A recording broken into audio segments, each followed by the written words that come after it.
Greetings, everyone. My name is Amy Reynolds. My pronouns are she, her, and I'm the current president of Division 17, and I couldn't be more proud and pleased to be here with you to introduce this outstanding program that's been in the works for quite some time now through the work of the Working Everyday Reparations Committee. So this webinar is entitled Reparations and Counseling Psychology, a Call to Action. The goal of this webinar is to help counseling psychologists better understand reparations and its relevance for our profession by expanding our knowledge, tools, and strategies for institutional transformation to stop the current harms being done to Black counseling psychology graduate students and professionals and level the playing field to address past inequities and harms. We're going to be using a critical lens to focus on how to deconstruct and radically change our training programs, our internship and postdoc experiences, and professional work in clinical, academic, administrative, and advocacy spaces so that we can reimagine and reduce barriers, dismantle anti-Black racism, and center liberation. I want to recognize Annalise Singh, who conceived of the Everyday Reparations Working Group at the end of her SCP presidency in the summer of 2020, to more actively and intentionally address the harms being done in our profession. I also want to lift up our longstanding committee members from Everyday Reparations who have worked tirelessly to educate themselves and identify ways to educate, agitate, and instigate around reparations within our profession. So special thank you to Shazneen Daruwala, Maureen Fleming, Gioni Lewis, M. Matsuno, Brooke Rappaport, Sally Stab. So we're pleased to offer you this, this webinar. I also want to remind you that for those of you who are interested or need continuing education credits, this program will offer you one psychology continuing education credit to qualifying attendees, and that's if you attend at least 50 minutes of the webinar. And we will talk about the attendance criteria and how to get those continuing education credits at the end. So a big welcome to everybody here. And I'm going to pass it over to Maureen Fleming, who is a member of the working group and who will lead us in some background and a PowerPoint. So thank you, Maureen.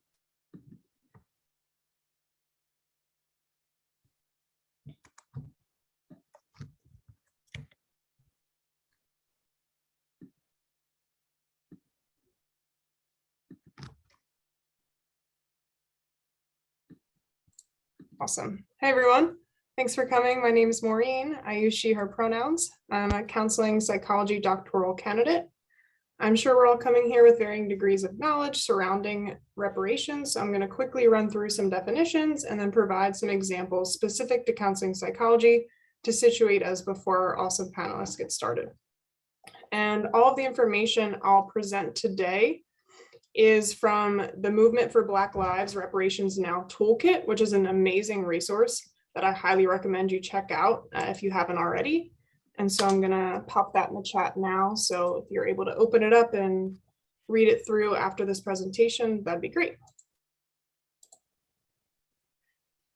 And so I'll go through this definition in a sec, but before I want to kind of give some information on the National Coalition of Blacks for Reparations in America, which goes by NCOBRA. So NCOBRA was founded in 1987 to broaden the base for the longstanding reparations movement. So it's a mass-based coalition for organizations and individuals organized for the sole purpose of obtaining reparations for African descendants in the US for the genocidal war against Africans that created the transatlantic slave trade, chattel slavery, Jim Crow, and chattel slavery's continuing vestiges. It has chapter members, affiliates, and supporters through the US, Africa, Europe, Central and South America, and the Caribbean. And so NCOBRA defines reparations as a process of repairing, healing, and restoring a people injured because of their group identity and in violation of their fundamental human rights. This usually occurs by governments, corporations, institutions, and families. And so NCOBRA says that people have a right to obtain what they need to repair and heal themselves, not only because it's just, but because it is a principle of international human rights law. And so the Movement for Black Lives says that there are 5 conditions for full reparations: restitution and repatriation, compensation, cessation, assurances, and guarantees of non-repetition, rehabilitation, and satisfaction. So I'm going to first define each of these really quickly, and then share some examples of each in the context of counseling psychology. So cessation, assurances, and guarantees of non-repetition basically means ceasing the act, so stopping the harm if it's continuing, and then offering appropriate assurances and guarantees of non-repetition. So stopping it and then promising that it's not going to happen again. Restitution and repatriation means to reestablish the situation that existed before the wrongful act was committed. So changes are traced before the wrongful act was committed, and things are reversed through restoration of freedom, recognition of humanity, identity, culture, repatriation, livelihood, citizenship, legal standing, and wealth to the extent that they can be. And when this isn't possible, restitution is completed by compensation. And so often I think when we hear the word reparations, we think immediately of compensation. And while that is a main factor of reparations, as I said, these 5 factors are all very important to reparations, but I think these 2 seem really big and really vague and really difficult. But just because they haven't happened in the US doesn't mean that they're not possible and not extremely important. And so compensation. So straightforward, compensation for the damage, if the damage cannot be made good by restitution. And so it should be made for any damage suffered, and it should be appropriate and proportional to the gravity of the violation and circumstances.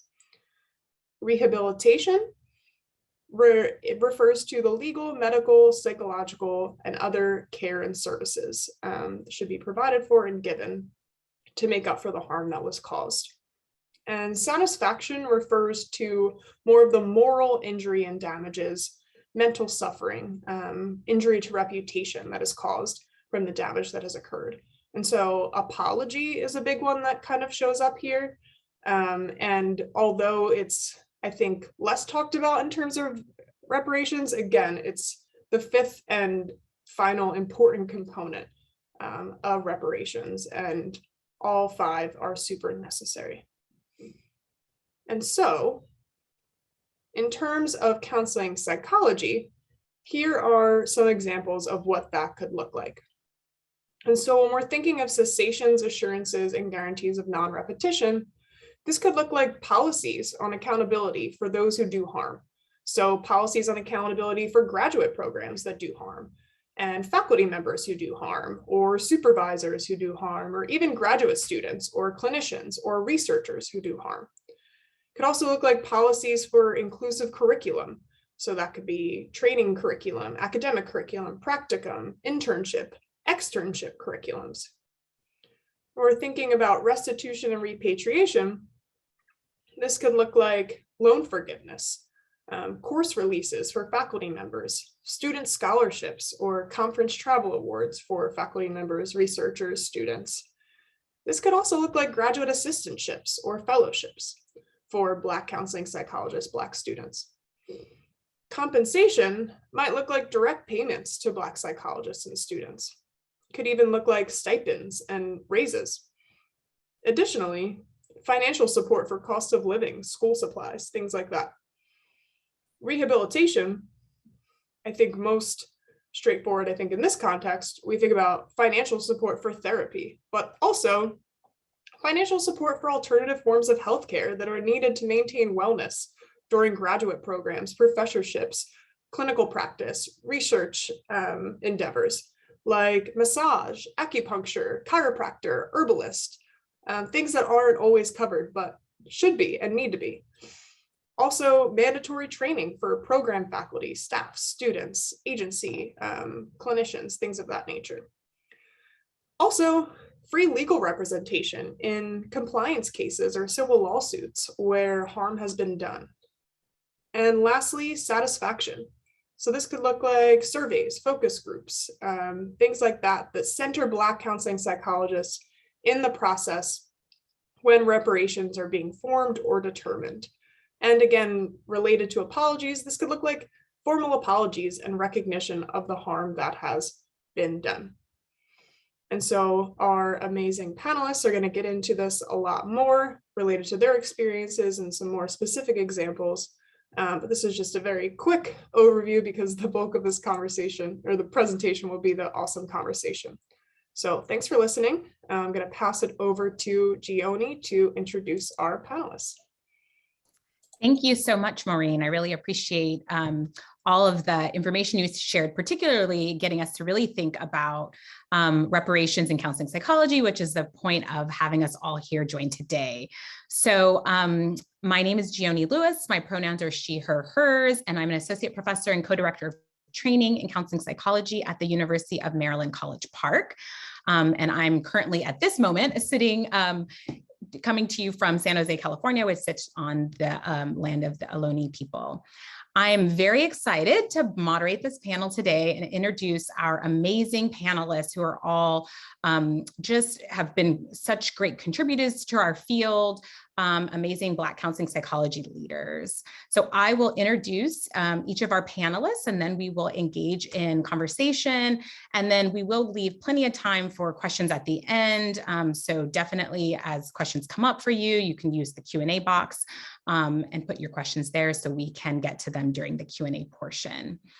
So first, I want to introduce Dr. Carlton Green. Dr. Green earned his PhD in counseling psychology and also received master's level training in mental health counseling and pastoral ministry from Boston College. He is a licensed psychologist, trainer, facilitator, speaker, and consultant who speaks to engage people in identity-based conversations that lead to liberation. He is also a member of Jernigan and Associates who have been consulting with the Society of Counseling Psychology on dismantling anti-Black racism in our field. Next, I want to introduce Dr. Janet Helms, who has a PhD in counseling psychology. She is the Augustus Long Professor Emeritus from Boston College and CEO of J.E. Helms Consulting. Dr. Helms was the founding director of the Institute for the Study and Promotion of Race and Culture and convener of the Diversity Challenge, which ran for an international conference that has run for over 22 years. In addition to holding a management chair, she was the first African-American psychologist to provide testimony on test bias to the Supreme Court. She has authored many articles on racial cultural fairness and testing and has served on APA's Committee on Psychological Testing and Assessment. Many of you probably also know about all of her amazing work on racial identity that she's contributed to our field. She's also a member of Jernigan and Associates and has been doing consulting work with SEP on dismantling anti-Black racism in our field. So welcome, Dr. Helms. Next, I will introduce Dr. Della Mosley, who obtained her PhD in counseling psychology from the University of Kentucky. She currently serves as the president of the nonprofit, the Wells Healing Center. She's co-founder of the Anti-Racist Training and Wellness Initiative, Academics for Black Survival and Wellness, which began in 2020 in light of everything that was going on in 2020, the racial uprisings. She has single-handedly done so much for our field in a couple of short years. We're just so grateful for her.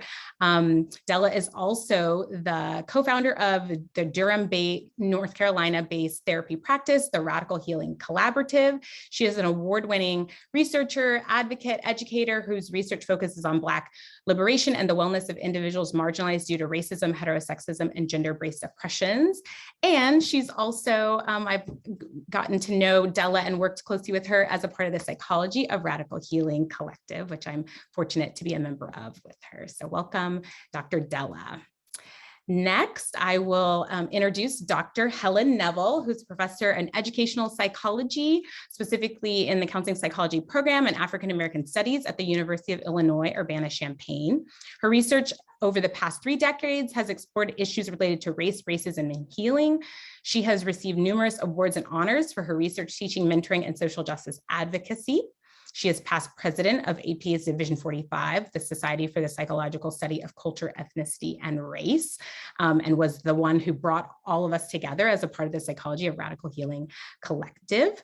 She also was just elected president-elect of our very own Society of Counseling Psychology. And so she will start her president-elect term in August. So welcome, Dr. Neville. Then last but definitely not least, we want to introduce Terrell Taylor, who is a fourth-year doctoral candidate at the University of North Dakota. His research focuses on practices and principles of restorative justice for racial equity and community healing. He also just this year published a really important article in Training and Education in Professional Psychology, which he co-authored with Dr. Mel Wilcox, titled "Ban the Box: Addressing Effects of Systemic Racism on Justice-Involved Individuals in Pathways to Professional Psychology." So welcome, Terrell Taylor. All right, so let's dig up our sleeves and get started. I'm really looking forward to our conversation. And so, really appreciate you all for being here today. Appreciate Maureen kind of setting the stage for us and thinking about reparations more broadly, and then starting to think about reparations in our field. And so I just want to now turn it over to each of you to kind of answer the initial question I have is, what does reparations mean to you? And really, like, what does reparations look like to you as you think about kind of thinking about this lens of reparations for our field of counseling psychology? So why don't I start? We didn't say an order of starting. Let's see. Dr. Green, would you like to get us started? Sure, Gioni. Hi, everybody. Thank y'all for being here today. I think as I was thinking about reparations, I was thinking mostly about, or where my mind went was thinking about the work that I was doing before I left the University of Maryland, where we had started that teaching series. And one of the ways that we would always start this anti-racism teaching series is I would give a definition about racism and also talk a little bit about what anti-racism means. And as I think about it, it feels as though that's a really important piece for me when I think about reparations. It's not, I really appreciated the way Maureen was framing this with regards to thinking about the cessation of harm as well as compensation for people. For me, I would want us to be thinking too about how it is that we name and people take responsibility for naming how racism is functioning, how anti-Blackness is functioning, but also how whiteness is functioning within the settings where we find ourselves. I think that we can get really distracted in thinking about what it is that we need to do to support people of color, but we also need to be really thinking about what it is that we need to be doing with regards to how whiteness functions and helping white people understand what that looks like and how they can name that. And then, of course, I think that a big piece of this is about accountability, and that can look like a lot of different pieces. Especially within the field of counseling psychology, how it is that we can have faculty who are accountable for the spaces that they're creating in training settings. How can they be accountable when harm occurs? How can they be accountable to themselves for changing their behaviors, especially if they've been the people who've been complicit in harming folks? And then how does that feed into structures or systems that will be sustaining to try to ensure that there is a continued cessation of harm, as well as lifting up or continuing to support and nurture the lives of Black people within the field. So for me, that's kind of where I stand with what does reparations mean. Thank you so much, Carlton. That's really helpful context to get us really thinking about, yes, that accountability for harm and really trying to do things to continue that cessation of harm, right? It's not just enough to apologize, but like, what are you going to do to prevent it from continuing? And having some accountability around that, I think, is really important. Well, let's see. Can maybe Dr. Helms, would you like to share next? What does reparations mean to you, and what would that look like in our fields? I can give it a try. It's such a big question because one has to ask who did the damage, who did they do the damage to, and what was the nature of the damage before we can actually ask them to fix it or to stop it or to some way compensate us for it. As you mentioned, one of my areas of interest is standardized testing. And I have difficulty separating standardized testing as it pertains to the field as opposed to how it pertains to the world in general. And let me see if I can make what is a strange connection in a little amount of time. I was actually a little bit late getting to this meeting because I was watching a newscast in which someone had just shot like 14 primarily Hispanic children. Mhm. And so, and before that, as you know, there was a shooting in Buffalo of primarily elderly, actually Black people. And so I have to ask myself, what is it about white young men that makes them think it's okay to shoot people? And I think it has a whole lot, believe it or not, to do with standardized testing. And here's how that works for me. We make a lot of assumptions about the intelligence of people of color based on test scores. And so every white person, regardless of whether they've ever taken a test in their life, believe that they are smarter than Black people and Hispanic people and Indigenous people, because we always report that these groups have lower test scores than white people. So what that means then is we socialize people in our educational systems, even in counseling psychology, to think that there is only one way of thinking. And that one way of thinking is what's measured by the standardized test. And so as long as people are secure and safe thinking in one direction, it scares them when they discover that there are people who think in other sorts of ways. And because we can't teach them to do critical thinking, to hold complex thoughts at the same time, what they do is they try to destroy the thinkers who are different from themselves. And so if you ask me what I hope I made that connection. So if you ask me what I think reparations in this case would be, it would be to stop using standardized tests, to apologize for using standardized tests in the way that they have been used in the past, and to begin to think about how if we can't make reparations to the people in society, we can make reparations to the students and maybe even the faculty who are in our counseling psych programs. Thank you so much, Dr. Helms, and thank you for reminding us of just the current moment we're in, just the news, outside of San Antonio.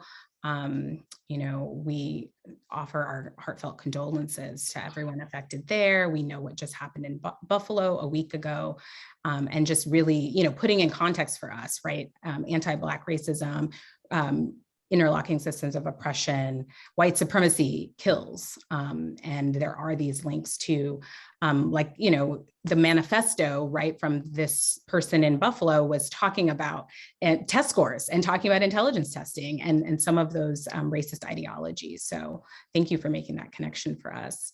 Wanted to see if Dr. Della would like to share some thoughts on reparations next.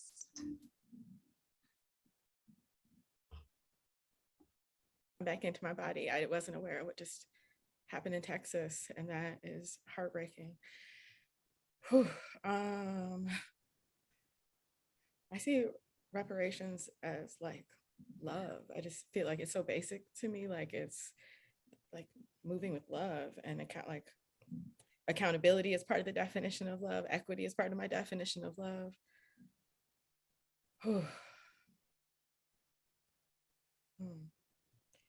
Like creating opportunities to connect with your own and others' humanity is part of my definition of reparations and what's needed now. I think about reparations in counseling psychology is, for us to do that would mean like having an opportunity, like reparations would mean to me having an opportunity to make it. Like make it in counseling psychology, make it in the profession that we started in or that students are in, but then also an opportunity to make it in a racial capitalistic society that we need to level the playing field in order to make it and survive and like literally live in, as well as like have our livelihoods in. That's all I have right now. Thank you. Thank you, Dr. Della. Dr. Neville, would you offer some words about reparations, what that looks like, what that means for you for the field?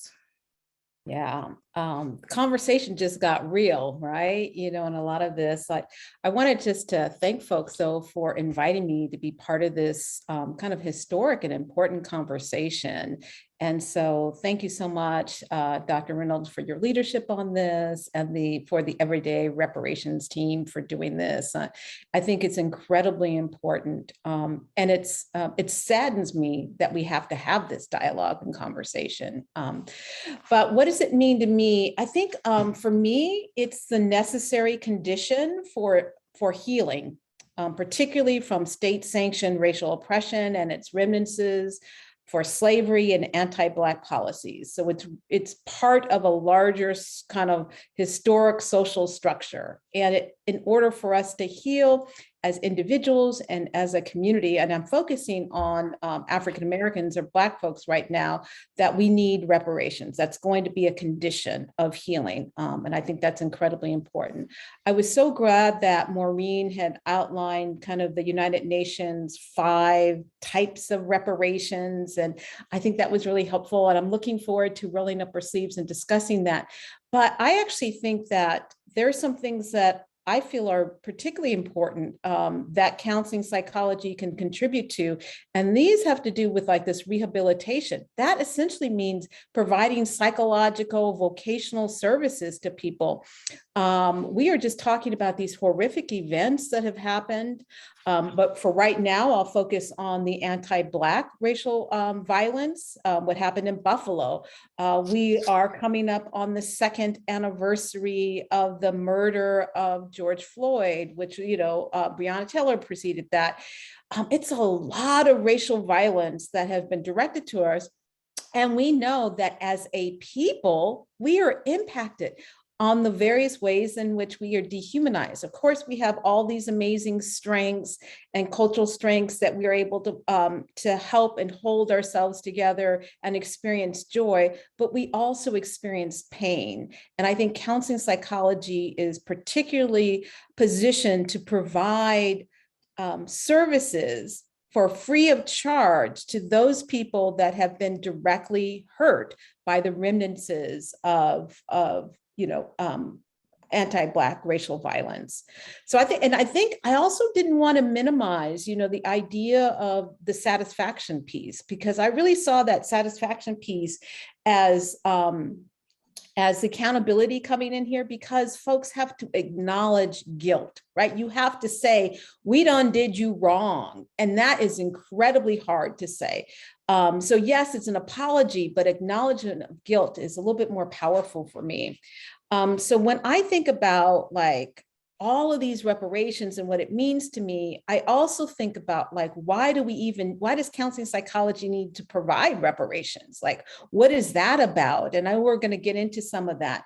But I think we need to, as a field, come to grips with our complicit participation in a system that harmed Black Americans and continue to. I think we want to say, oh, they've done it, but there are ways that the counseling psychology profession has, whether it's through supporting deficit models or training around intelligence tests and other tests, whether it's training people who provide vocational counseling to students and others. I don't know anybody there that received the worst vocational advice when you're kind of navigating that. Or inferior colorblind quality care, right? There's all kinds of things that result from us. So like I'm hoping that in our conversation, we're gonna dig deep into this, all the way from reparations for the colorblind theories and research that's out there. We can talk about that later, that directly harm people of color. It harms our students in training, it harms the clients that we see, it harms our communities. How is it that counseling psychology contributes to the limited representation of Black psychologists? Like, what is our role in that? And then the other question that I also think about, like, who benefits from the exploitation and the harm done to Black folks? Who benefits from that? And at what cost? And I think we need to begin to grapple with that. I have a lot more I want to say, but I'm going to hold space for other people to jump into the conversation. And if they're not said later on, I will go ahead and make sure that I make those comments. Thank you so much, Helen. And yeah, don't drop the mic just yet. We got, we have more time, but appreciate all of what you had to say. I was taking notes, so thank you. So Terrell, I wanted to bring you into the conversation and get you to respond to that question. So what does reparations mean to you? And what would that look like for the field of counseling psychology? Yeah, absolutely. I think, first, kind of as mentioned, just express appreciation and just how humble I am to sit amongst those and share part of the conversation. I think for me, reparations is really thinking about the different sides of individuals that are involved, right? So you have individuals that are hurt, individuals that have been harmed, individuals who are needing that love, who are needing that healing and restoration, right? That's that reparations piece of giving back to a community that things have been taken from, right? But you've been robbed, you've been damaged, right? So repairing what that damage has been, that's reparations. But it's also this accountability piece, as was mentioned, those who've inflicted the harm, those who need to do this unlearning and relearning about how do we engage with Black communities to not inflict this continuous piece of harm. So I think that reparations has these two aspects. It's this aspect of restoring the individuals that have been hurt, but also that accountability and that learning piece for the individuals who've done the damage. So when I think about reparations, I think about it from this kind of twofold process and making sure that we kind of address both simultaneously.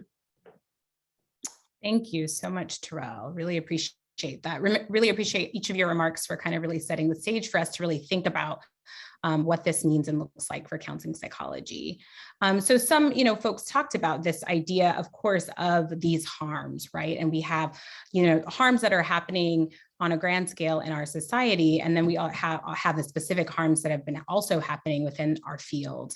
And so we just wanted to, again, see if people feel comfortable sharing anything that you've experienced or witnessed kind of within your own position. So I thought maybe it would be, as somebody currently a student, Terrell, if there were any things that you, and again, people don't have to share personal experiences, but just thinking about some of the general harms you see happening and continuing to happen in counseling psychology. Yeah, absolutely. I'd love to get us started. I think, as I think about my own personal experiences, I know that other students who look like me find themselves in similar positions. And it really kind of centers in what Dr. Helms was speaking about earlier with the GRE and other admissions criteria for students who are applying to counseling psychology programs. That's really the foundational part and the start of when the harm begins for Black students who are entering the profession. Thinking about presumptive kind of our assumptions that individuals are having about applicants based on their test scores or other information that may come across in application materials, right? How are we allowing, in essence, internalized oppression or internalized racism to really dictate what decisions are going into what students are even being invited in? I think that's the essence of when harm has occurred. And even thinking about my own personal experiences, I think a second part that I really think about when thinking about counseling psychology and harm, it's really thinking about what things look like in the classroom, right? So when someone says something that's offensive, what space is held to having conversation? Is the Black student protected in that conversation? Do they feel safe? Do they have the support that they need? Or is it catering towards individuals who have majority identities or who don't identify as a person of color? Those are continued experiences of harm that I've kind of just witnessed in counseling psychology. Yeah, thank you. Thank you for sharing. Yeah, the GRE scores, that being a thing. I know in the last couple of years, in the context of the pandemic, programs have started to get rid of those, but then there are conversations about, are we going to continue to no longer use the GRE or not? I know that's a hot topic in many training programs right now. So I appreciate you sharing that. I think, if I may, I think Terrell's examples make it difficult for me to figure out where the reparations need to happen.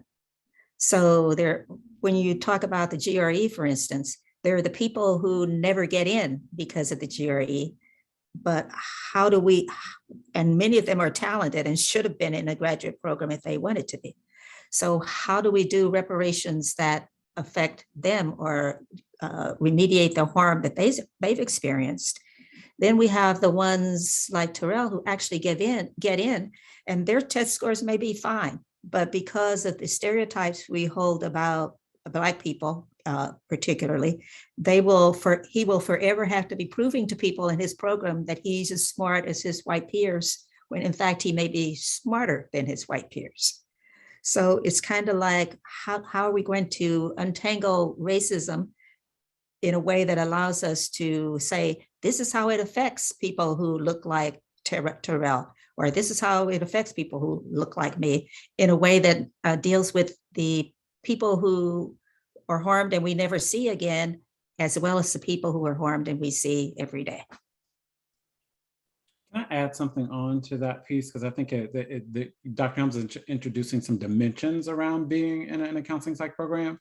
I think that for me, especially having trained with her, one of the other pieces to add to that is oftentimes Black folks come into these programs and we become the victims of other people's low expectations of Black people in counseling psych programs. And so there are ways that because of the low expectations, people don't effectively train us, people don't effectively attend to our development, or so like really think about the needs that we have, or even pay attention to what our interests are within the context of these programs, because we're not necessarily seen as legitimate students, right? I think that there's a way that with what Dr. Helms is saying, like some folks are always working to prove that they belong. There can also be students who just languish because nobody's paying attention to them. And paying attention to the fact that they need to feel included, or they just need to be mentored or developed in the context of the program. And so it really raises, that question around what do we do about that, right? Knowing that whiteness comes along with having low expectations for Black people very frequently. Mm-hmm. Yes, thank you. So well said, Carlton. Della, I wanted to see if there were any things you wanted to add.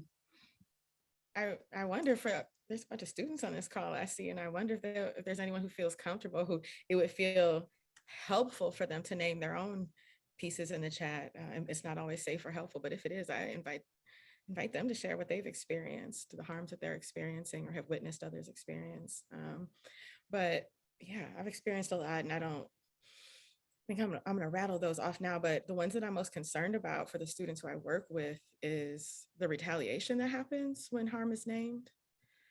Like the ripples of a student saying, oh, I'm not being taught things that'll actually help me in my community, or this theory you're teaching is outdated and anti-Black. And then the way that they become policed and over surveilled and pushed out is so upsetting to me, and it's just so violent. And kind of building on what Drs. Green and Helms were saying, it's like when anti-Blackness happens, I feel like there's this there's this fear response that Black students get and it looks like faculty saying, like, you're just so brilliant, and not giving the feedback or notes that could be helpful, not actually mentoring, but that's their anti-Blackness. They're afraid of some response that they think is going to come from a Black person because of how they've pathologized Blackness. Or it's the other end where they do actually become like, they give so much feedback and they become so defensive, they resent and disregard our asks and requests, and that is so violent.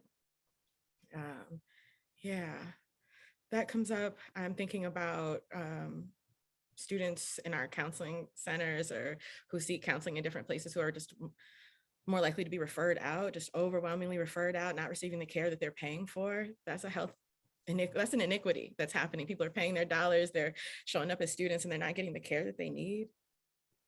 That's got to stop. And I'm thinking about, I got so frustrated finishing the last metasynthesis study I did, done a number of like content analysis or metasynthesis type studies looking at the research that we are doing. And there's just this pattern that is constant of people studying Black folks or queer folks, Black queer folks.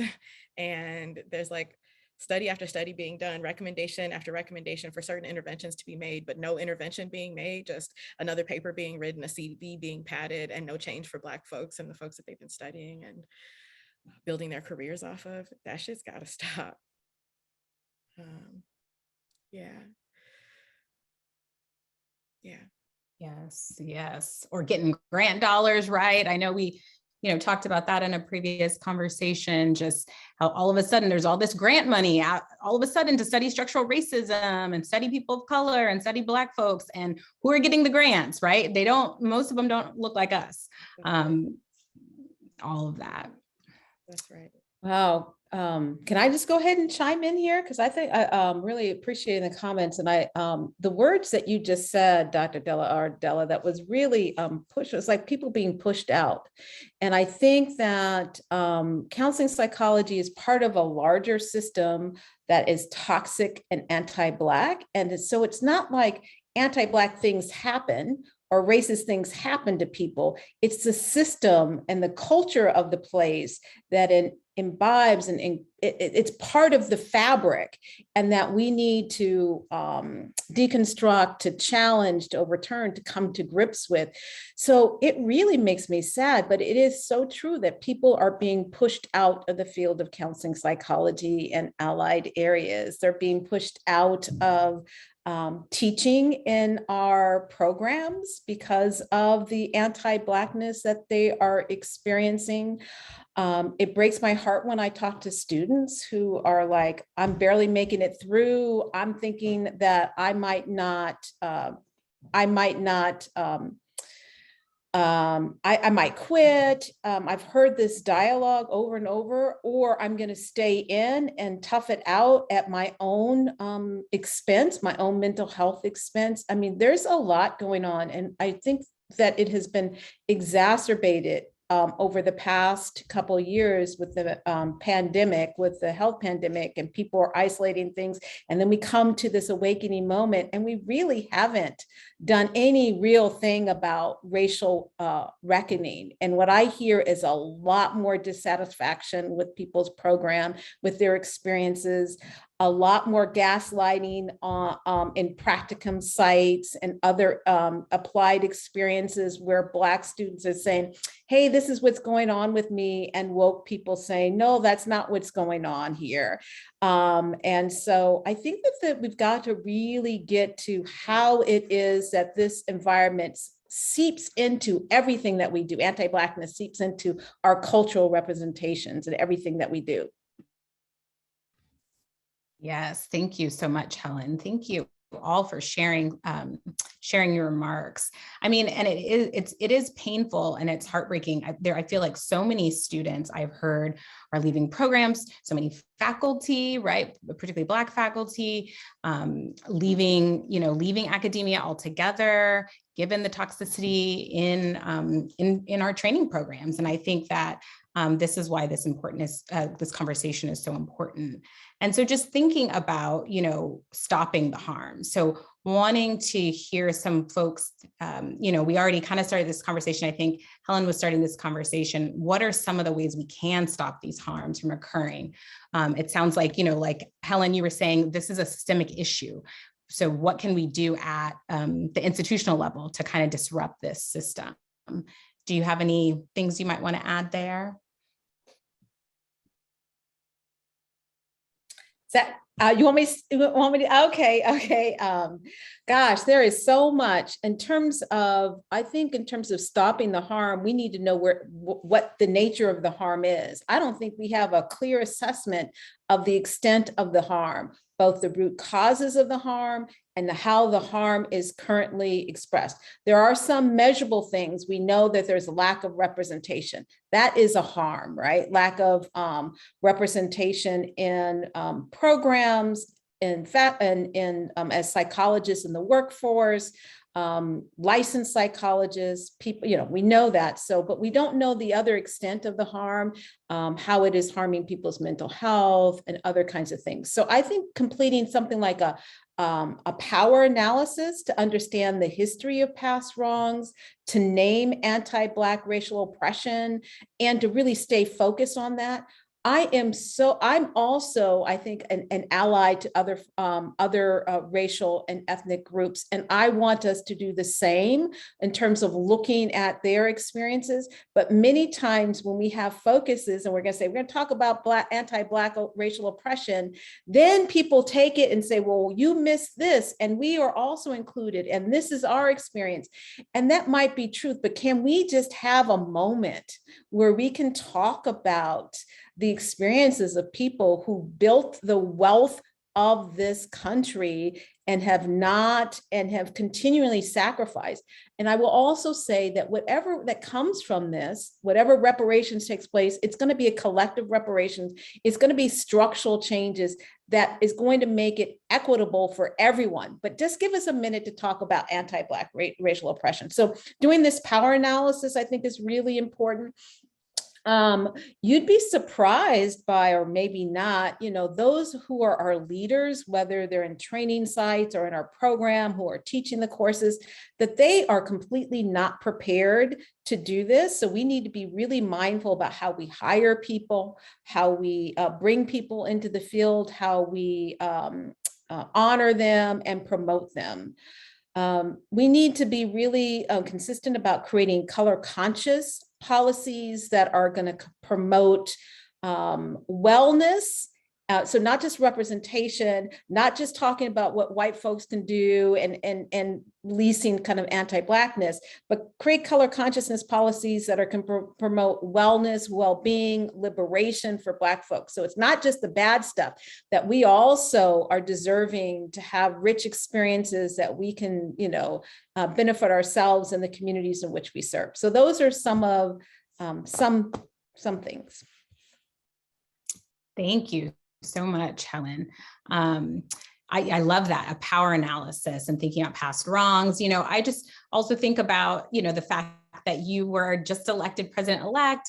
I know Dr. Helms is a past president, but how many Black counseling how many presidents have we had, right, over our time? What is some of the history of the leadership in our division? What's the history of Black folks in, that have been AP journal editors, editor of Journal of Counseling Psychology, all of these things and the history of some of that. So I think a power analysis is so important.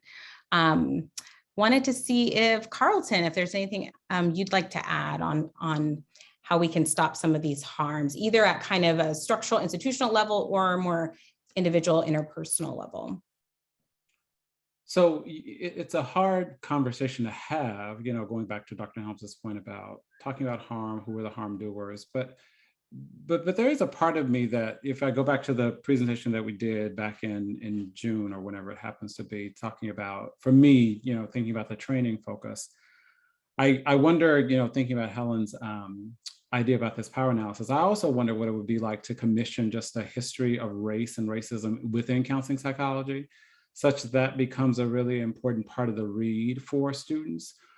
A part of the way that I'm oftentimes thinking about this work, thanks to my own training, is really thinking in terms of how whiteness is functioning. And I think that as a society, as SCP, right, being positioned the way that it is in APA, we tend to think of ourselves as the good ones, if you will. And so I think that there's something really difficult that has to be said, is that white liberal people, which really populate our field, don't really like to feel guilty and don't like to do repair work. And so there has to be some real naming of that piece, right? It is really in some ways, white liberalness has got us here, right? If we think about the larger sociopolitical climate that we're living in. And so how is it that we really situate that as in some ways as a starting point for our training? I think about, saying that we need to focus on Black psychology at the beginning of training programs, but there's also, let's say that people can't get with that, right? There's something about, though I think, and of course I have my own personal bent here, what if every psychology entering student had to learn racial identity development theory, right? Such that they have the tools for being able to understand how to then interpret the rest of the work that they're going to do. Without having the tool of racial identity development theory to understand that we can all, that there are different ways of being able to look at this material, we know that people are going to interpret it through a white lens, and that's just going to keep reproducing all of the harm, all of the colonization, right? It's all of the racism, all of the white supremacy. If we don't do something very at the very beginning of these training programs, then we're going to keep having this conversation, right? The other thing that I think becomes really important around that, and I think that Helen was pointing to this, and others have as well. I think that we have to begin asking more questions about who we're admitting into our field, right? If we're not asking questions about people's commitment to anti-Blackness at their interview, either as to become students or to become faculty, and not only what their verbal commitment is, but what is it that they've demonstrated. And if they haven't demonstrated a living, breathing commitment to anti-Blackness, to dismantling anti-Blackness, then we need to be second guessing whether or not they should actually be a part of our field, right? And I can hear people saying things about, so then maybe we would lose people, or maybe our field loses its prominence. Well, there's something to be said about doing the right thing, and doing the right thing is oftentimes going to cost you some things, right? But where do we want to see ourselves standing when it comes to this particular issue in the long run, right? So to me, thinking in terms of training and who's doing the training and who's involved in the training, we really have to be asking some much more difficult questions and getting people to be accountable for those, and then changing the training at the very beginning. I love that. I love that. And yeah, I think what you're bringing up, Carlton, is so important, because it sounds like you're like, we're so behind as a field, like we really need to, or just some of the ways that you were talking about. A lot of people that come to our field are drawn to our field are folks who are well-meaning, and they, so they want to skip past feeling like there's anything that needs to, any of the things that need to be done to repair, right? And that piece, that truth-telling piece is really important and is essential. I wanted to see if Dr. Helms, if there is anything else you'd like to add in having us think about, ways to stop these harms, and anything in addition, right, to preventing the harm. What are other ways to level the playing field for Black counseling psychologists? Well, maybe I'll just do some issues. I think that very few people, Black people, white people, are trained to do therapy with Black people. In fact, it frightens me to think how ill-prepared many graduate students are to go off and do work with the communities that they actually came to graduate school to learn how to work with. And I think part of the difficulty is the institutions in which people are trained are white institutions. Helen was talking about history. Our history is that Black people were not people. And no one ever said, we're wrong. We apologize for that. You really are people after all. It's just kind of like people pretended that we don't have a constitution that's built around a system that says white people are not people. And so anytime, and it's kind of my experience, fighting for Black issues in a white setting, you are always the non-person essentially who's fighting for these issues. And so I don't know how you do reparations for that. I do know that if you fight for that and you can manage to do enough of the things that the institution requires white people to do to stay in the institution, then you may be able to make small changes. So here's a small change that I discovered actually interestingly the other day. Not only white people, but Black people cannot stick to issues of Black people. Okay, I can understand, I guess, why Black people diversify, because that gets them more acceptance in the larger communities. And as you know, I actually am a universalist in many kinds of ways, but we have to be able to talk about Black people. So I was doing an interview in which people were asking me to talk about how Black people in Buffalo could recover from the shooting incident. And I said, in effect, that it was not just a Black person's issue, it was also a white person's issue. And so we have to be able to talk about race. And immediately the interviewer said, it's not a Black or white thing. To which I said, see what you just did? You can't focus on Black and white issues. You can't focus on Black issues. And so if you can't focus on Black issues, then there's no way that we're going to do reparations for Black people. So maybe one of the things that I think needs to happen is that we need to force people to say Black. Can't be diversity, it's Black. When we're talking about Black people, we're talking about Black people. So that's my thought. Yes, preach, preach. That is so important and so powerful. Wanted to make space, Terrell, if you had anything to add about thinking about how we can kind of disrupt these harms, dismantle anti-Black racism in our field. Absolutely. I think, you know, some of the things that kind of come to the forefront of my mind is really thinking about that accountability piece and kind of getting at what Dr. Helms is also mentioning. I think it's owning that not everyone wants to get towards anti-Black racism, right? Like not everyone is motivated to actually change and dismantle the system. That's including people within counseling psychology. So what do we do about that, right? What do we do about individuals who are not on that kind of wavelength or who are teaching students in the classroom? I think that when we think about, you know, accreditation standards, there has to be some sort of program for students to feel safe, for students to feel like they can address their concerns and their concerns will adequately be dealt with. Without those accountability pieces in place and really thinking about this from the systemic and structural perspective of, you know, what are we doing to create changes in these policies? What are we doing with regards to program reviews? Kind of as was mentioned earlier, the individuals that we're inviting in to teach and lead some of these classes and in the educational standpoint, I think those are all points that have to be addressed, right? So understanding that and guiding and letting that kind of guide the decision-making processes that we move forward with. I think as we move towards reparations, we really have to be honest with ourselves about that and have other individuals be willing to kind of be open to examining their own perspectives on that as well.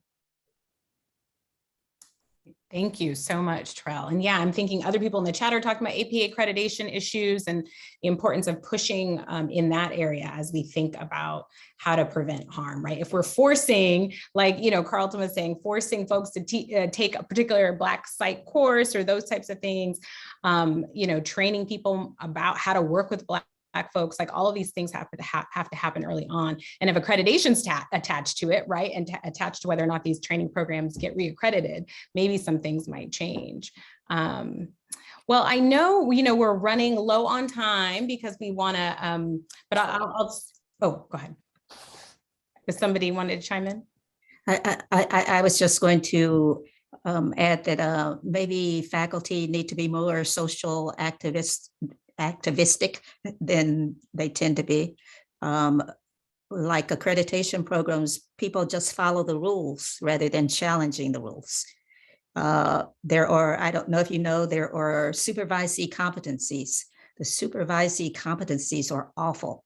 And so I wonder, where were the faculty to push back and say, those competencies are not relevant to Black people and or other people of color, but we just follow the rules. And so we try to train, they try to train people who fit those competencies. And so I think we need to, if we can't do it all ourselves, we need to push our quote unquote allies to become social activists and try to change some of these things as well. Yes. And Gianni, I know you're trying to move us forward. I just want to throw in a few more things about. Yes, no, I want to hear your input. Yes, please. Yeah, how we stop this harm. I think we got to slow down. We got to slow it all down. We're moving way too fast. I can just imagine people after this, like, what do we, let me just move, right? Like, we moving at the speed of whiteness and white supremacy, and that is not going to get us anything fruitful, right? And someone had sent a private message to the panelists talking about, you know, maybe we need a Black Wall Street or something. And I think that for education, right? And that's the approach that Paris and I and the Academics for Black Lives team has taken this year with the final run of A4BL. Is like, what are the pathways to liberated Black futures for real? And so if they are within academia, let's elevate them, let's name them, let's find them, let's protect them. But then also, what does divestment look like, and how can we create something else? There's other ways to get this training about how to actually help your people that doesn't harm you as much, hopefully, because, you know, anti-Blackness is insidious, right? We all are complicit in that thing, whether we want to be or not. But to find spaces and to be able to train under people who are really intentional about giving care and love and regard, like a Black feminist regard for Black people when it comes to wellness. I think that is something that we need to create, that is being created outside of academia. It does exist. And so how can we like tap in and connect people to these other resources? Because we're just upholding this system and acting like this is the only way to get it when there's other ways to get it. We've been healing and loving each other for a really long time without whiteness and outside of whiteness and despite whiteness, right? And the other piece I wanted to highlight, just maybe more practically for folks who are staying in this system and cannot divest from it, I think about some models like the Trans Care Collaborative Study is one study that I just became aware of that I think is so beautiful and has done such a beautiful job of like doing research, providing care to the community, listening to and honoring different types of healers, and creating space where counseling skills can be applied like with a rigor and with a care and with an ethic that is just beautiful. So that's like Stephanie Budge and Sergio Dominguez and their team. It's beautiful work, right? Or being able to slow down enough to talk to Black folks. Like Dr. Helms was saying, for the ones who don't make it into our programs, how do we plug into the community centers? How can we tap into high schools? We need to have conversations with folks, like just deep conversation and relationship work. Like that's how we can stop the harm, is by listening, learning what's going on, what people need, what they're not accessing through us. Like, I don't know, slow down. We got to slow down. That's all. Can I say one last thing before we move on? Dr. Helen, were you going to say something? I thought you were. No. I think I guess I just want to come back to my comment. Dr. Helms and Adela were making me think about this. This really does support why it is that racial identity development theory needs to be taught in our programs at the beginning. Because a part of, the way that I've learned with Dr. Helms is that the theory helps us to understand how white folks form coalitions, or how people form coalitions to protect whiteness. And as Dr. Helms was noting, it's not even just that white folks are doing certain things in programs, so we have to be really concerned about all people protecting whiteness, which can be harmful. And one of the ways that, in some ways, I think these white coalitions get built into our programs is through tenure, right? I've had so many conversations with people who, with students, with faculty of color, with young faculty who talk about being harmed in programs by senior faculty members or by tenured faculty members, and they throw their hands up and say, like, well, what can we do, right? That person is tenured, right? There's nothing that can really be done with that person. And in some ways, it goes back to Dr. Helms's point around following the rules, right? The rules are meant to protect white people, and they are always meant to harm us. And so if we don't have white people in institutions with power challenging these rule systems that are not necessarily about our futures, right? Then again, we're going to be right back here having the same conversation. It has to be the case that there have got to be, whether or not they're social justice activists, the way that Dr. Helms was putting it, or just brave white people who are willing to say no. Just because a person has tenure does not mean that they get to say whatever it is that they want to say. It doesn't mean they get to write whatever it is that they want to write. It doesn't mean that they get to harm people without having any type of accountability. We have to recreate standards within these programs such that there is no protection for those who are doing harm. Yes, preach.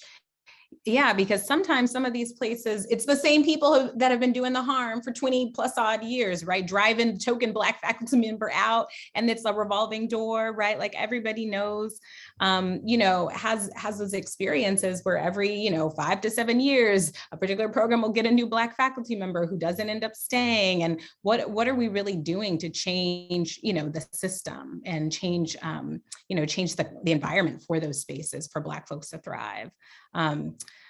So much more conversation we can have, but I wanted to, have a final question that I pose to each of you before we open it up, because there are lots of questions, comments, affirmations in the chat. There's lots of questions in the Q&A, and I want to give time for that as well. And Della kind of started this off for us a little bit, is thinking about the spirit, of radical hope, envisioning a better future for our world. So what do you envision our world would look like, or our field would look like? What would it feel like, be like, if we were able to dismantle racism and anti-Black racism in our field? So just what would kind of radical hope for our field look like? Dr. Della, do you want to start? Sure, thank you. I think it would make counseling psychology feel worthwhile to be a part of. I think it would feel just aligned with values. And so, yeah, not performative, that would feel healing, that would feel humanizing, that would feel special. I think it would make it, if we were able to realize this, if we were able to like really move towards reparations, accountability, Black love and care for Black people, it would, I think, make counseling psychology useful to the public. And that would feel really good to be a part of, purposeful, right? It would be a pride point.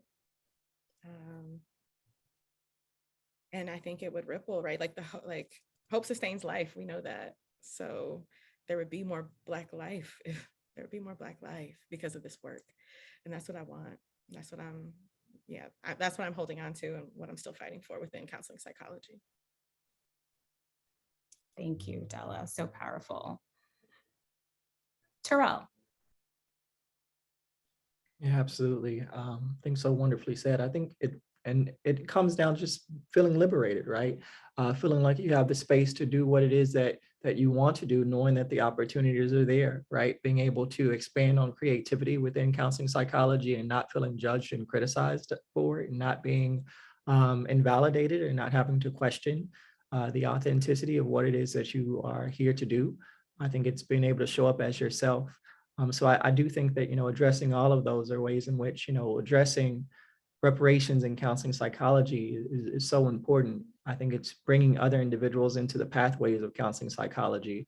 I think that's not having students pay membership dues. Black counseling psychology students pay membership dues to be included within SCP. I think that's refunding students for their applications to counseling psychology programs, especially students who are fighting to get in and then being rejected, right? So how do you give back, especially from that financial compensation piece of restitution, right? Knowing the additional disparities. So I think all of that's fullness. I think that's saying that, hey, we recognize that you're hurt, and this is what we're doing to resolve it. So I think that's the fullness of what reparations means and what addressing that is within counseling psychology means for me. Thank you, Terrell. And thank you for the reminder, right? That financial piece is important, that restitution is important. Thank you. Carlton. This is a hard question for me, Gioni, actually. I think, and maybe I might be overthinking it, but I was trying to think of a good metaphor. And the only thing I guess that, that comes to me right now is thinking about a healthy Black church experience. I think about, being somebody who sings in a choir at my church and all the stuff that goes into that, right? So like in some ways, singing in a church choir on Sunday morning, or even at rehearsals, is like a form of co-regulation, where we're all there supporting each other, right? There are multiple parts going on. There's music, so people are doing different things, but we are, right, a family that is sort of like co-regulating with each other, right? I think about sort of like the rehearsal that goes into that and the refining of what it is that we're doing. I imagine, I see in my mind sort of like faculty members rehearsing together, like going through and understanding how it is that they can teach better, sing better, right? And correcting each other, right? Your note is off. We need to get this together over here, because we're going to be going out to be a choir together, right? Thinking in terms of how it is that people harm each other, or somebody is doing something racist. That's racist. We got to stop that, right? Thinking in terms about how it is that that there are, I guess I've already, to me, there's something in my mind, there's something really healthy about that image for me. That in some ways it's always open to people, right? There is a y'all come spirit for a lot of Black choirs, Black churches, right? And so it's open to people. How is it that we would have an open counseling psychology that takes people in, and also tries to get them to understand who we are and what our purpose is, right? And how do you live out those values, right? So in some ways, maybe it's a healthy Black church experience that's liberating people. Mm-hmm. I like that metaphor. Thank you. Dr. Helms, what would envisioning a better, world, better a field, what would it look like, feel like we're able to dismantle anti-Black racism in our field? But that is a really hard question for me too. I don't have a metaphor, I don't think. But what I would say is, for me, it would be that we nurture the spirits that people bring to us. And I think those spirits will come in many shapes and many forms. And all we have to do is say to the spirit holder, I'm here, let me help you. Let me make this a better space for you. I love that. Dr. Neville. Yeah, wow, so much wisdom here. It is a really challenging question, but one of the things that comes to my mind is that we would have an incredible weight lifted from us, and this weight would be white supremacy that is in our field and in our society and how it shows up. Just I'm thinking about our conversation on reparations spent so much on helping white folks get it, like what they done did, how they did this. And so I really feel, which is so important, because we can't get to the next stage until we can't get to liberation until we deal with the root causes of our oppression. So I really feel like a weight would be lifted and we could focus on Black freedom, liberation, and joy. I feel like what I would think would be, we would have an amazing discipline that would be, that would break free from much of our training, because we'd have a decolonized curriculum that was based on liberation for all folks, that we would completely rethink how we taught, what we taught, and how we practice. I think it's important that we continue training people to do individual therapy.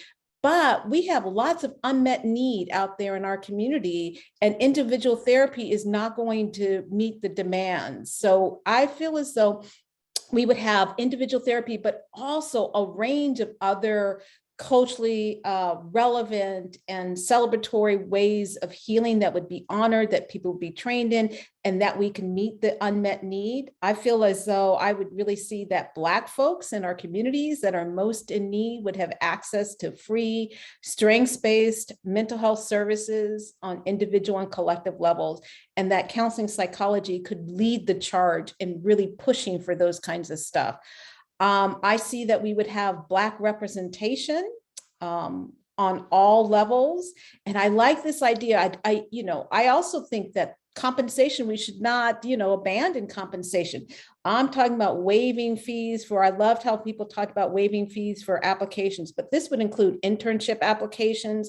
This would be waiving fees to apply for licensure. This would be providing those, those tutorial programs that help you take the licensure, free tutorial, that kind of program, because we need us in our communities. And it will also consist of the creation of these radical healing, liberation spaces for us that would continue to nurture us and our strengths. So that's what it would kind of look and feel like for me. Oh, so many things. People are giving all kinds of love to everything folks have shared in the chat. Folks talking about, getting rid of the EPPP, getting rid of all of these, giving money back, all of these things that are so important. Well, thank you all so much. So now we have some time. We knew this would be the case, right? There's never enough time. You make it 1 hour, it's not enough time. We were like, okay, let's do 90 minutes. We knew we'd still be feeling like we're running out of time because this is such an important conversation. So we want to now kind of open it up to some questions that have been posed from to the panelists. And so I'll just kind of go through the questions that we have time for, and then whoever would like to chime in. So one question is, does APA, particularly counseling psychology, provide support or resources to students who are fighting for the delivery of reparations within their institutions? So I think I can answer that and say, no, they do not provide resources or support. But, I think that that's something that we should call on, right? We should call on. And I think, Terrell, you raised some really great points about, things that we can do, giving money back if you apply to a program that you don't get into, that money goes back to you. Or, I think even particular scholarships, some people kind of raise, scholarships for Black students specifically. Again, we have sometimes underrepresented student scholarships, we have lots of things, but we need some specifics. May I just add to that? Yes. People don't recognize how much power they have with APA accreditation. So if your program is really in need of social justice, you just, as a coalition, not by yourself, communicate to the accreditation board, my program is messed up, it's doing this kind of discrimination, and you need to do something about it. Programs value their APA accreditation, so they will take action if people complain. That is important information. Thank you, Dr. Helms. Helen, you mentioned something, I think, in a response to the chat. Can you maybe say that aloud? Just, you said there was some piece that you hadn't said earlier. I wanted to make sure you. Yeah, there was a piece that I had forgotten to say. Then I was really thinking that I would love for Black students and trainees to feel valued, respected, a sense of belonging, and nurtured as they go along this journey. I think that is so important. I would know that we were arrived when that happens, and where people are being pulled in as opposed to pushed out of counseling psychology. Yes, I love that. Yes, pulled in. Thank you.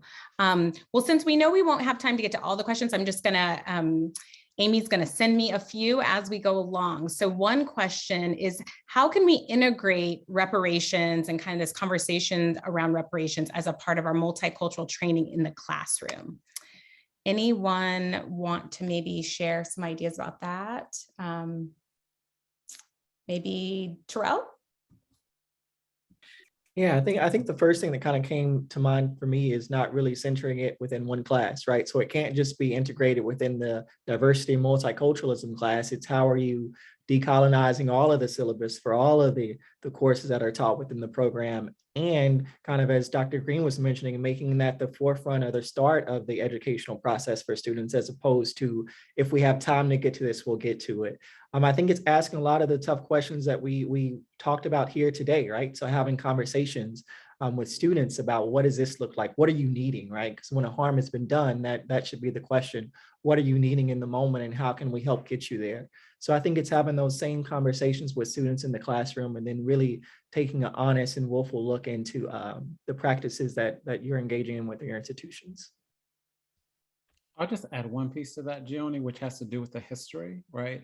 I think that for all of the courses that we take within the context of our programs, it probably would be really important for folks to start out talking about the history of that area, right? If it's research and methodology, or if it's theory, whatever it happens to be, there should be some historical context to that, right? Before you jump in and start to talk about the theories themselves, right? What we know is that oftentimes these theories, or how it is that they get talked about, we sort of like glorify the great white fathers, and there is no sense of how it is that those people were oppressive, right? Or that those people were racist, and how it is that their minds gave birth to something that we still use to try to treat people that's not necessarily even useful, right? Or that's harmful, right, to folks. So it would be really important, I think, to make sure that there is some historical context at the beginning of every class that we take in our programs.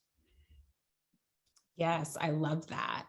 So another question we have, again, because you don't have a lot of time, but people really want to know about specific actions. And we really wanted this to be the starting point of having us think about next steps and specific actions. So what are some specific actions SCP can take in the next year to stop current harm from being done every day in our field to students and faculty by whiteness and white systems that SCP helped to create and still enforces? Any specific actions you think immediately need to be taken in SCP? Stop saying multicultural when you mean Black. Yes. Preach. I think we need more. I mean, I hate to say that. I hear personal experiences in this, but I also think we need data about the scope of the harm that's being done. I don't know if we have all the information yet, and it's hard to exactly move forward if we don't have the scope. So my first thing would be encourage SCP to begin to gather all of the data that's needed to know what we need to be reckoning with, apologizing for, and moving forward. I'll add on to that because I totally support what Dr. Helen is saying. And I also think that it becomes important for us not to be paralyzed or immobilized by data collection, right? Because in some ways that would actually be upholding white supremacy, that we're just waiting for all the data to come in. I think that there are ways, even in this conversation and the work that we're doing with the Dismantling Racism Project through Jernigan and Associates, there is data out there. We know how programs have harmed people. Again, white liberals don't like to talk about what it is that they've done that's harmful, and they definitely don't like to talk about what it is that needs to be repaired, right? So there's got to be some shift there. And to add on to this, I think that what could happen over the course of the next year or two is that people could put accountability practices into place in the context of their programs. When I was at Maryland, people would always come to me and say, can you train us on racism, how to get rid of racism or how not to be sexist in our programs? And I would always, well, I learned to say, oh, I can't do that at all. But what I can do is we can talk about some accountability, because you're going to screw up, you're going to be racist, you're going to be sexist. You need some skills, you need something in place that's going to be able to help you when you do that thing, right? And a part of accountability is sort of like learning and trying to figure out something different to do, right? So there is some learning about alleviating oppression in accountability, but I don't know if people don't have accountability practices in place, putting accountability practices in place could be something that people could move to pretty quickly, actually. All of that. And I can see for the SCP leadership and leaders in different counseling psychology programs and spaces who have been around for a while, who are in it, we know who the harm doers are. We know who's enacting anti-Blackness day in and day out, semester after semester, right? So coalition building around that to get them out, to push them out of their positions, to push them out of power, right? Going back to Helen, like we need a power analysis and we need to hold a power analytic as we do all of this work. And then doing that means, yeah, moving where the power is and moving people out of power who are being harmful to Black folks and consistently being harmful to Black folks. And again, like Paris and I we're going there this summer in a different kind of way. Like now that you have now that I've left the university and divested from it, now that there's some safety that we have. And I think there's others who are on this call now who are ready to push and to name and to, like, opportunities have been given for repair to be done and repair isn't done and they're still maintaining power and still harming Black folks. And like, that just can't persist. Yes, preach. Della, because you've mentioned this, can you just mention when A4BL is? Just put a little plug in for A4BL before we close. Thank you for that. It's June 19th to July 1st. I'll drop a link for the sign up, and we try to bring in some big speakers to teach and bring fire for y'all. So if people who are connected to funders, donors, please pass around our link so that we can pay Black folks what they're owed to bring rec. Thank you. Thank you. Thank you. And I also just wanted to uplift Helen's comment about we need the data and we need to collect the data. Actually, our working group was working on trying to develop a survey. But then we, SCP hired Jernigan and Associates, and we knew that they were collecting some data. We wanted to support those efforts. So I think continuing to collect that data, whether it's qualitative data through conversation groups, focus groups, to hear about people's experiences, collect some quantitative data, really having that data about the harms, I think is really important. And particularly in our field, as Carlton said, because a lot of folks in our field think that they aren't perpetrators of harm. And I think it's even more important to illuminate that, to do something about it. That suggests to me that some of the data collection ought to be focused on the harm doers. Yes, that's a great point, Dr. Helms. That is a great point.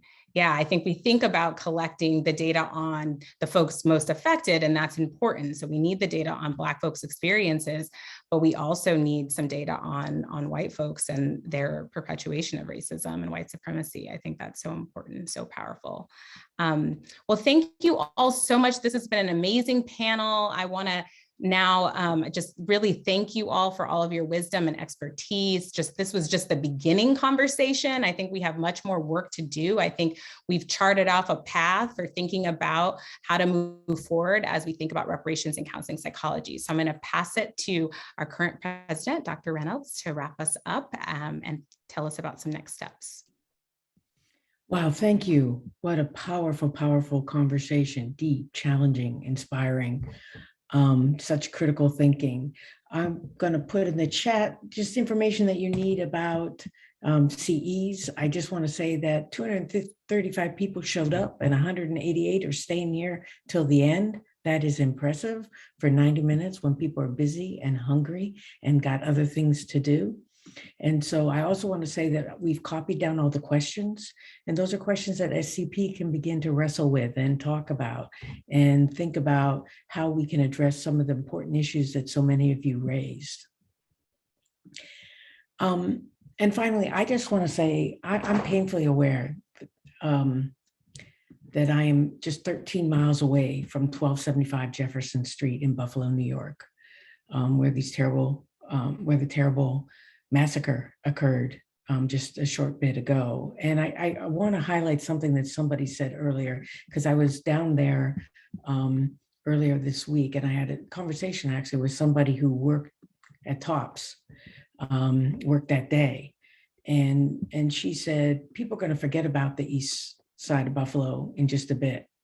And just to kind of highlight that point, Henry Louis Taylor, a professor at UB, does a lot of work understanding the harms that have been done in Buffalo and continue to be done. And he wrote a 30-year report and basically said nothing has changed in the past 30 years, not a thing.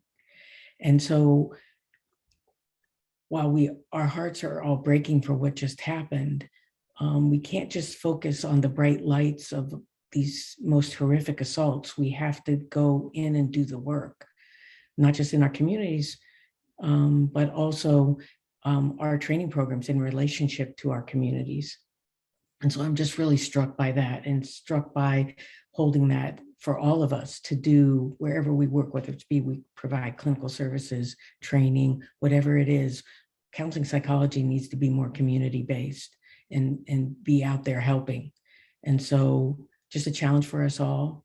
And just to say that this webinar will be available on the YouTube page, and I hope it's required listening to in all academic programs and all training programs so that we can begin to do this work. Thank you all for coming, and we look forward to rolling up our sleeves and having you join us. Everybody have a good night.